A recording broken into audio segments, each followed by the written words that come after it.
Hello दोस्तों, आपका एक बार फिर से स्वागत है अपने यूट्यूब चैनल आवर मैथ्स गुरु में। जैसे कि आप लोगों को पता है कि सीईटी 2024 का नोटिफिकेशन जो है वो जारी हो चुका है। तो इस वीडियो में हम देखेंगे इसके बारे में पूरी जानकारी, यानी कि योग्यता से लेकर के इसकी जो क्वालिफ़िकेशन है वहाँ से लेकर के एग्ज़ाम डेट तक इसका पूरा एनालिसिस करेंगे अपन नोटिफिकेशन का। क्या क्या इसका सिलेबस रहेगा, क्या इसकी योग्यता है, क्या इसकी आयु है यानी एज लिमिट क्या रहेगी इसके अंदर, और आवेदन जो है एप्लीकेशन फॉर्म है वो किस तरीके से फिल होंगे, क्या क्या उसकी डेट रहेंगी और एग्ज़ाम डेट कब रखी गई है। और इसके अलावा जो भी इस बार नए कुछ रूल्स बने हैं, जैसे कि नेगेटिव मार्किंग भी इस बार होगी, और कौन कौन सी इसके अंदर एग्ज़ाम्स हैं जो यहाँ पर अपने पास में इसके नीचे अंडर दी गई हैं सीईटी 2024 के। तो चलिए दोस्तों शुरू करते हैं, अपन देखते हैं स्टार्टिंग से। देखिए दोस्तों, सबसे पहले इसमें यहाँ पे दिया गया है कि इसके अंदर 11 जो एग्ज़ाम हैं उन एग्ज़ामों को नोटिफाई किया गया है कि इनके नाम दिए गए हैं कि इनके अकॉर्डिंग जो है सीईटी के तहत इनमें भर्तियां की जाएंगी। इसमें कई तरीके की हैं, जैसे कि इसमें यहाँ पे पहला है जो राजस्थान होमगार्ड है उसके अंदर प्लाटून कमांडर जो है उसका है एक। तो एक दूसरा जो हमारे पास सिंचाई सेवा विभाग है इसके अंदर दिया गया है जिलेदार और पटवारी का। तो ये दो अपने पास में हैं यहाँ पर। और फिर कनिष्ठ लेखाकार की इसके अंदर दी गई है। महिला पर्यवेक्षक की अच्छे पद आने वाले हैं इस बार महिला पर्यवेक्षक के। और एक जनरल पर्यवेक्षक जो है जनरल सुपरवाइज़र है उसकी भी दी गई है यहाँ पर।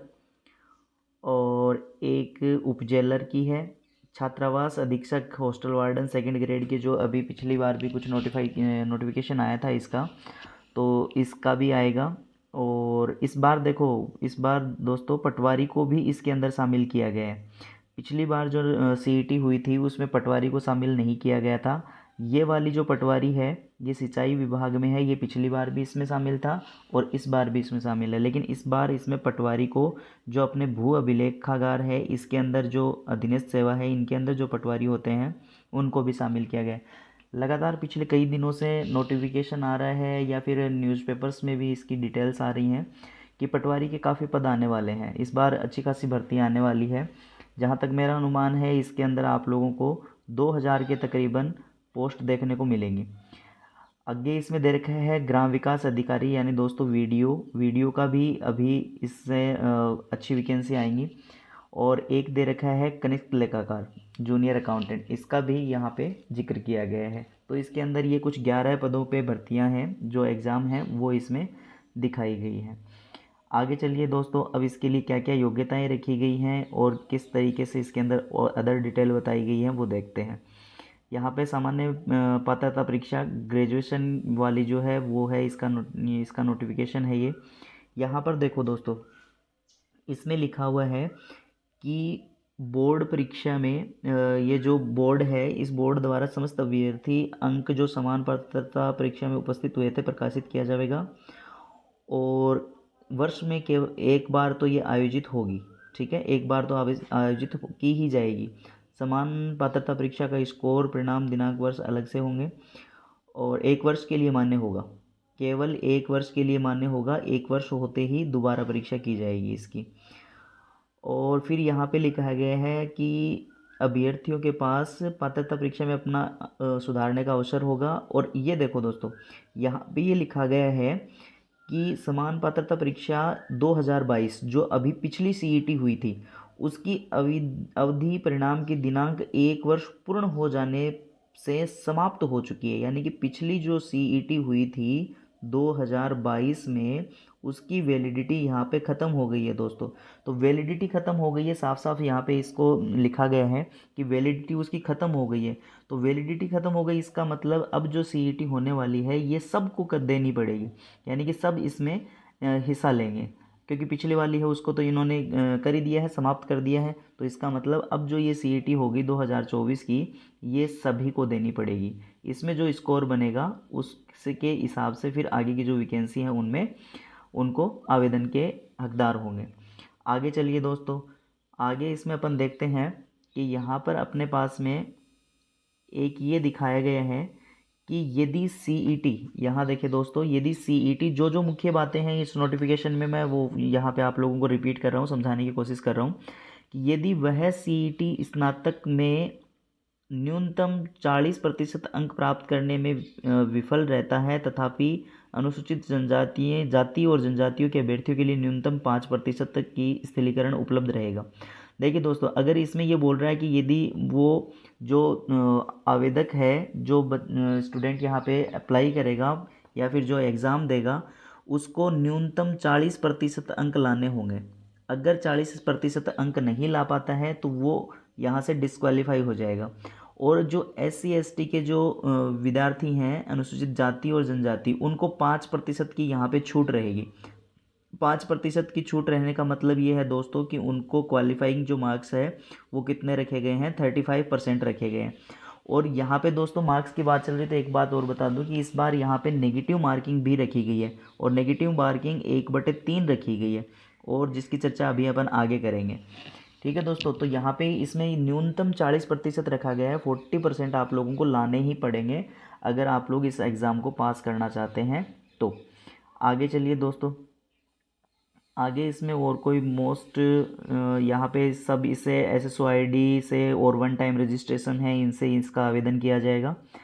और फिर अगले पेज पे अपन चलते हैं तो यहाँ पे दिखाया गया है कि ये इसका आवेदन शुल्क है, कि जैसे मतलब 1 टाइम रजिस्ट्रेशन वाला जो सिस्टम है उससे इसका आवेदन किया जाएगा, खुद की SSOID से ही होगा, और लाइव पिक्चर ली जाएगी, ऐसा कुछ इसमें मेंशन किया गया है। तो आप लोग उस चीज़ पे ध्यान दें, वो उसका एक अलग से वीडियो बना देंगे किस तरीके से आवेदन करना है। इसमें जनरल की जो फीस है वो रखी गई है 1 टाइम रजिस्ट्रेशन की 600 रुपये, और बाकी जो अदर कास्ट हैं उनकी रखी गई है 400 रुपये। तो ये यहाँ पर दोस्तों इसका आवेदन शुल्क रहेगा। एक बार अगर आप लोगों ने पिछली बार CET दी है या फिर और किसी एग्ज़ाम में जिसमें 1 टाइम रजिस्ट्रेशन हुआ है तो फिर एक बार ये फ़ीस लग चुकी है, तो अब दोबारा आप लोगों की ये फ़ीस नहीं लगेगी। और बाकी आगे ये यहाँ पे अपने पास में दे रखा है, ये इनका वापस विवरण दिया गया है यहाँ पर।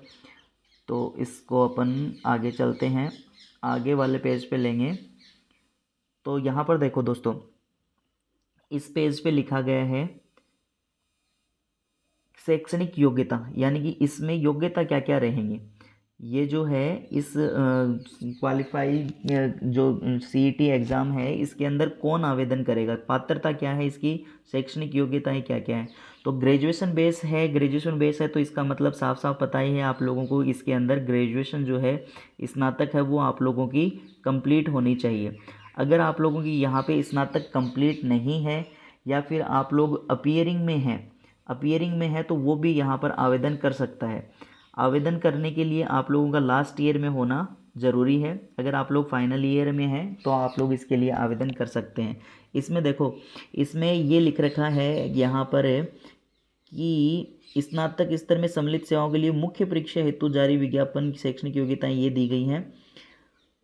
यहाँ देखिए दोस्तों, इनमें यहाँ पे लिखा हुआ है कि अगर वो उसमें अपीयरिंग है, अगर स्नातक या फिर उस फाइनल अगर उसका हो गया है स्नातक कंप्लीट तब तो कोई दिक्कत ही नहीं है। लेकिन अगर वो अपीयरिंग में है तो उसको जिस दिन मुख्य परीक्षा होगी उस दिन उसको जो अपनी स्नातक है उसको कंप्लीट करना होगा। यहाँ पे लिखा हुआ है समान पात्रता परीक्षा हेतु निर्धारित शैक्षणिक योग्यता के अंतिम वर्ष में सम्मिलित होने वाले विद्यार्थी जो हैं वो भी अभ्यर्थी आवेदन कर सकेंगे, परंतु निर्धारित शैक्षणिक योग्यता मुख्य परीक्षा तिथि से पूर्व अर्जित करनी अनिवार्य होगी।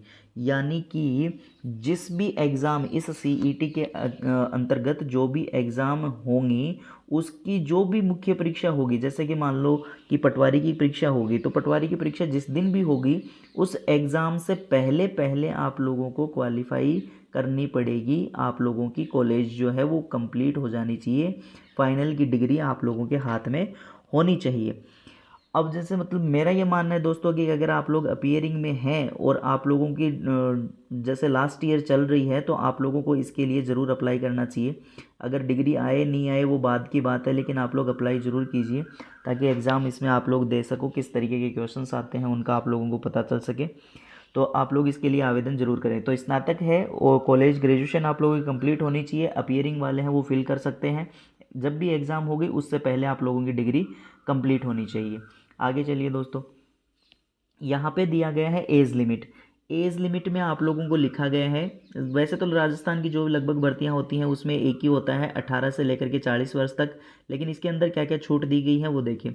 18 वर्ष से आप लोग छोटे नहीं होने चाहिए। कब तक? 1 जनवरी 2025 तक। 1 जनवरी 2025 को आप गणना की जाएगी, तो उस समय आप लोगों की आयु 18 से कम नहीं होनी चाहिए और 40 से ज़्यादा नहीं होनी चाहिए। छूट के लिए यहाँ पे लिखा गया है कि जो भी 5 वर्ष की छूट दी जाती है, सामान्य वर्ग की महिलाएं हैं उनको 5 वर्ष की छूट दी गई है, और जो अनुसूचित जाति जनजाति अन्य पिछड़ा वर्ग अति पिछड़ा वर्ग है इनके पुरुष अभ्यर्थियों को भी 5 वर्ष की छूट दी गई है। राजस्थान का निवासी होना चाहिए। और जो इन्हीं वर्ग की अनुसूचित जाति जनजाति और इन्हीं वर्गों की जो महिलाएं हैं उनको दी गई है 10 वर्ष की छूट, यानी कि वो 50 साल की भी अगर हैं तो यहाँ पे सीईटी के लिए आवेदन कर सकती हैं। फिर यहाँ पे और बाकी इसमें यही है। चलिए आगे देखते हैं। आयु से रिलेटेड ये है, तो आयु जो है वो इसकी 18 से 40 हो गई है, और छूट जो भी कैटेगरी वाइज छूट मिल रही है वो यहाँ पे आप लोगों को दिखाया गया है। आगे चलिए, अब देखें दोस्तों, इसमें दिया गया है आवेदन भरने की तिथि, यानी कि अवधि क्या है, इसकी लास्ट डेट क्या है। तो दोस्तों इसमें साफ साफ लिखा गया है कि 9/8/2024, यानी कि 9 अगस्त से आप लोगों के आवेदन स्टार्ट हो जाएंगे और आवेदन चलेंगे 7 सितंबर तक। 7 सितंबर तक आप लोग इसका आवेदन कर सकते हैं, रात्रि 12 बजे तक, यानी कि आप लोगों को 7 सितंबर तक इसका आवेदन करना होगा। तो आप लोग अंतिम तिथि का ना इंतज़ार करते हुए मैं तो आप लोगों से यही कहूँगा कि आप लोग 9 अगस्त को ही जा कर के ई-मित्र पर और अपना फॉर्म जो है वो फिल कर दें, ताकि आगे चल कर के आप लोगों को कुछ साइट संबंधी प्रॉब्लम जो भी होंगी उनसे कोई समस्या ना हो। तो आप लोग 9 अगस्त से ही स्टार्ट हो जाएं, 9 या 10 तारीख को आप लोग अपना फॉर्म फिल कर दीजिए। चलिए दोस्तों आगे देखते हैं। नेक्स्ट इसके अंदर लिखा गया है परीक्षा का आयोजन। चलिए दोस्तों, इंपॉर्टेंट बात यह है कि एग्ज़ाम कब होगा। तो एग्ज़ाम के लिए बोर्ड ने साफ लिखा है कि दिनांक 25/9, यानी कि आप लोगों की एग्ज़ाम 25 सितंबर से लेकर के दिनांक 26 सॉरी यहाँ पे लिखा हुआ है आप लोगों का 28 तारीख, 28 तारीख तक आप लोग एग्ज़ाम होंगी इसकी सीईटी की, यानी कि 25 से लेकर के और 28 सितंबर तक इसकी एग्ज़ाम होंगी, यानी कि 25, 26, 27, 28 4 दिन इसकी एग्ज़ाम चल सकती हैं। या फिर ये हो सकता है कि इन चारों दिन के बीच में से कहीं भी किसी भी डे को एग्ज़ाम हो सकती है। लेकिन इसमें एक और दे रखी है बात कि यदि एक परीक्षा एक से अधिक चरणों में आयोजित की जाती है तो यहाँ पे सामान्यकरण यानी कि नॉर्मलाइजेशन किया जाएगा। तो इससे ये पता चलता है कि 25 और 28 के बीच में 2 या 3 चरणों में सीईटी हो सकती है। तो उसके लिए आप लोगों को पेपर अलग आएगा तो नॉर्मलाइजेशन दिया जाएगा, तो उससे कोई दिक्कत नहीं होगी। आप लोग बस अपनी तैयारी जो है उसको अच्छी रखें। आगे इसके अंदर दिया गया है अगले नेक्स्ट पेज पे, तो नेक्स्ट पेज पे यहाँ पे आप लोग देखेंगे कि इसका सिलेबस है। नेक्स्ट पेज पे अपन सिलेबस की बात करें तो यहाँ पर है कि इसके सिलेबस का एक और बता देंगे आप लोगों को, पूरा फुल सिलेबस जो है उसमें इसी नोटिफिकेशन में आगे दिया गया है, लेकिन मैं केवल इतना ही बताऊँगा यहाँ पे कि इसके अंदर आप लोगों के पास में 150 पर्सन होंगे और 300 मार्क्स, यानी हर एक क्वेश्चन जो है वो 2 मार्क्स का होगा, और समय मिलेगा यहाँ पे आप लोगों को 3 घंटे। ठीक है दोस्तों, और ये इसका यहाँ पे सिलेबस दिया गया है कि इससे राजस्थान से संबंधित जो भी इतिहास, कला, संस्कृति है, भारत का इतिहास है और अर्थव्यवस्था है, विज्ञान एवं प्रौद्योगिकी, मानसिक योग्यता, तार्किक विवेचन, सामान्य हिंदी, यानी कि जो भी एक नॉर्मल जो सिलेबस होता है जो सभी एग्ज़ाम्स के लिए ज़रूरी है वो इसके अंदर पूरा दिया गया है। तो आप लोगों को पूरी इसकी तैयारी करनी होगी।